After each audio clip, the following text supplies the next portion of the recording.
Hello everyone. तो मैं आपकी प्यारी अंशी आ गई हूँ एक और ड्रामा की एक्सप्लेनेशन लेकर के। और भाई ये ड्रामा लिटरली इतना अच्छा है ना, इसमें आपको प्यार, गुस्सा, रिवेंज और कुछ ऐसे ट्रुथ सामने आएंगे जो कि छुपे हुए थे, कुछ ऐसी सच्चाई सामने आएगी। और ये इतना इंटरेस्टिंग है ना, इतना मतलब मैंने जब ये ड्रामा देखा मुझे इतनी हंसी भी आ रही थी, मुझे रोना भी आ रहा था, मुझे ना इतनी इमोशंस का मिक्सअप हो रहा था। And for you guys, only for you, on your demand, ये जो मैं सीरीज एक्सप्लेन करने वाली हूँ उसमें वीडियोस होंगे, स्क्रीनशॉट्स अकेले नहीं होंगे। तो अब इस ड्रामा की स्टार्टिंग में हम देखते हैं कि जो हमारी फान चांग्यू है वो काम कर रही थी, ठीक है। और साइड में बैठी औरतें, जो कि खाली औरतें होती हैं स्पेशली, वो लोग चुगलियाँ कर रही थी, ठीक है। अब यहाँ पर हमें पता चलता है कि जो हमारी फान चांग्यू है वो अपना और अपनी बहन का पेट भरने के लिए, इन द सेंस कि रोज़ी रोटी कमाने के लिए, जो सुअर होते हैं उनको काट काट करके व्यापार करती है, ठीक है, मतलब बिजनेस करती है। क्या मतलब, ज़्यादा हिंदी हो गई है। और अब आप लोग सोच रहे होंगे कि बट हमारी जो मेन फीमेल लीड है वो सुअर क्यों काट रही है, लाइक इतनी डेलिकेट दिख रही है ये बंदी, बट फिर भी सुअर क्यों काट रही है। सो इसकी अब हम जानते हैं बैक स्टोरी। क्या है ना कि जो हमारे फान चांग्यू है, इसके मम्मी पापा की डेथ हो गई, ठीक है। डेथ हो गई तो इसके जो पापा थे वो पहले क्या काम करते थे, वो पहले यही काम करते थे। क्या काम करते थे? सुअर काटने का, बेचने का, ये काम करते थे। पहले वो उनको पालते थे एंड देन उनको काट करके बाजार में बेचते थे। ये चीज़ था, जैसे मुर्गी पालते हैं लोग, इस टाइप से, ठीक है। अब जब उनकी डेथ हुई तो पहले तो इसने सोचा कि मैं कोई काम करूं, बट एट द एंड इसको यही काम करना पड़ा। तो अभी न्यू ईयर था, तो न्यू ईयर पर ये चीज़ें ज़्यादा मंगाई जाती हैं उनकी साइड, ठीक है। तो काटने के लिए कोई तो चाहिए था। तो उस टाइम पे फान चांग्यू गई कि चलो कम से कम कुछ पैसे तो मिलेंगे। चांग्यू इस कैपेबल थी कि वो सुअर काट सके, प्लस वो काफ़ी स्ट्रॉन्ग भी थी, ठीक है, इस मामले में। लाइक इमोशनली वो इतनी भी ज़्यादा लाइक ऐसा स्ट्रॉन्ग नहीं थी, बट वो दूसरों को दिखाती थी कि मुझे मैं सब कुछ हैंडल कर सकती हूँ, यू नो। अब यहीं पर हमें ये भी पता चलता है कि इनकी फैमिली में बहुत ज़्यादा लाइक करप्शन था। करप्शन इन द सेंस कि जो इसके पापा के भाई थे, जो इसके चाचा थे, वो इतने जुआ खेलते थे, इतना गैम्बलिंग करते थे कि उन्होंने इनके ही प्रॉपर्टी को अपनी प्रॉपर्टी बता करके जुआ खेलना स्टार्ट कर दिया, ठीक है। अब क्या हुआ, उन्होंने बहुत कोशिश की कि वो ये घर छीन ले, तो अब आखिर में उनके पास और कोई ऑप्शन नहीं बचा।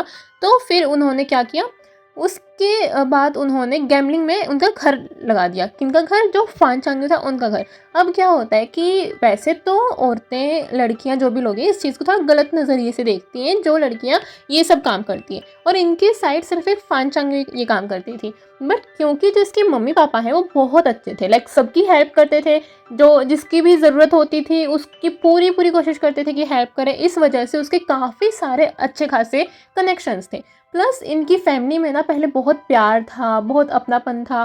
तो मतलब ये बहुत हेल्दी फैमिली से आई थी। और जब इसने अपने मम्मी पापा को छोड़ा तो वो कोई छोटी मोटी बात नहीं थी, लाइक इसके लिए बहुत हर्टफुल था। लाइक सबके लिए होता है, बट होता है ना कि एक होता है कोई टॉक्सिक फैमिली से, बट इसकी फैमिली ही इतनी प्यारी थी, बहुत अच्छी थी।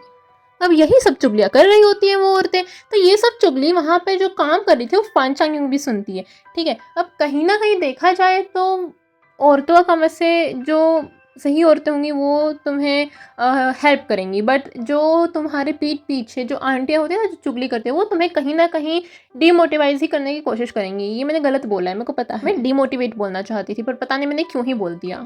चलो छोड़ो, आगे बढ़ते हैं। क्या मतलब है, मैंने पर्पसली बोला है ताकि तुम लोगों को मेरी गलती निकालने का मौका मिल जाए, हाँ। अब अगर तुम लोगों ने ये चीज़ सुनी है तो जल्दी से जल्दी मेरे को कमेंट करके बोलो कि हाँ दीदी, हमने सुन लिया है। अब क्या होता है ना, वो ये लोग चुगली कर ही रहे होते हैं कि साथ साथ उसकी एंगेजमेंट की भी बात आती है। इतनी देर में वो जो लड़की है, जो फान चांग्यू है, वो बाहर आ जाती है। अब इसके आगे उन्होंने क्या बात की वो मैं तुम्हें अभी बता सकती हूँ, पर मैं क्यों बताऊँ, मैं तो तुम्हारे मन में सस्पेंस क्रिएट करूँगी, तो तुम आगे देखो।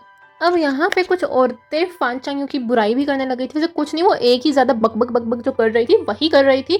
क्योंकि अभी मैं बताऊंगी नहीं कि एंगेजमेंट वाली बात क्या थी, मैं बाद में बताऊंगी, ठीक है, मैं बाद में बताऊंगी, बट अभी नहीं बताऊंगी। बट ये चीज़ फान चांग्यू तो सुन ही लेती, तो वो उनके पास जाते और कहती कि मैंने सारे पिग्स को काट दिया है, खाना रेडी होने वाला है, तो सब जाके खाना खा लेना, ठीक है। और फिर क्या होता है कि वो जो जिसके साथ वो काम कर रही होती है, लाइक जिसके अंडर में वो काम कर रही होती है, वो उसकी फ्रेंड की तरह होती है ना।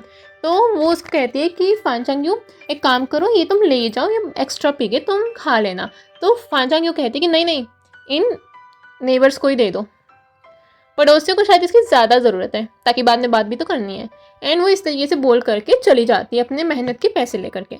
अब जब वो जा रही होती है ना, तो पीछे से जो उसकी फ्रेंड होती है वो बात कर रही होती है कि बेचारी कितनी अच्छी है, इसके साथ कितना ज़्यादा गलत हुआ है। अब यहाँ पे हमें पता चलता है कि जो उसकी फ्रेंड थी ना, वो उसको थोड़ा एक्स्ट्रा पैसा ऑफर कर रही थी, तुमने इतनी मेहनत की, बट स्टिल वो मना कर देती है कि नहीं, तुमने मुझे इतनी हेल्प की है, मम्मी पापा के जाने के बाद तुमने मुझे काम दिया है, उसके लिए थैंक यू सो मच, मुझे बस उसी के पैसे चाहिए।